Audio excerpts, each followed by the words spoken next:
For the 21 Revolutions exhibition, I made a print edition titled Advice Giver, which is a photograph that I took of a toucan in a greenhouse in Zurich with a speech bubble that says, "Give a damn."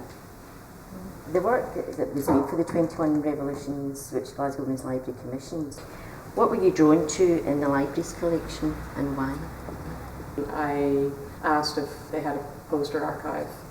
The poster I found that inspired me, I suppose, in a way, was this poster by Chicago Women's Graphics Collective with a text on top that says, "Don't call me girl." I love the attitude of that poster. But then there are also a number of other works by, say, the Guerrilla Girls, the really well-known one, which is The Advantages of Being a Woman Artist, which I find a really funny work. I've always really liked that. And another that says, "It's even worse in Europe." And so in a way, like the piece I've made, it doesn't quote those things, but it kind of refers to that attitude, which is something to do with humor, but then also serious intent. What is the significance of these earliest feminist posters today? When I look at the early feminist posters, such as Guerrilla Girls or Chicago Women's Graphics Collective, I'm sort of struck by how many of the things that they talk about are still problems today. And that is, on the one hand, disheartening.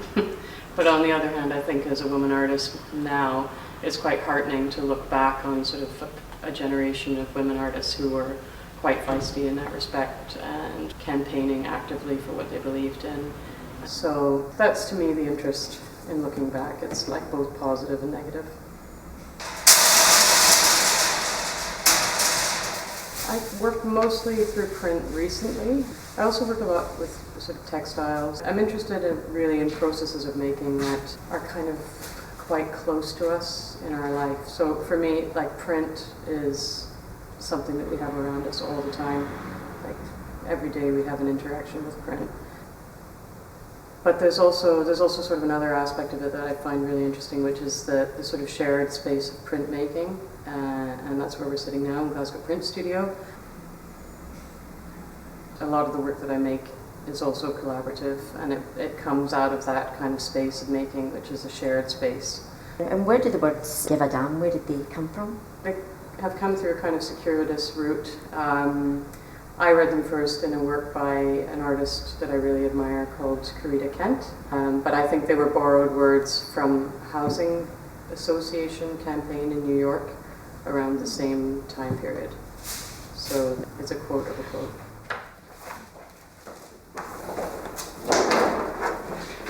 Give a Damn came from a very specific source, which was about finding housing for people, but then I think it has a much wider resonance than that, and for me, in a way, it just means caring. To me also, there's something quite humorous about it. It's kind of like situating that in this poster alongside this like speaking bird. It's like trying to tell you something, but it's also not without humor.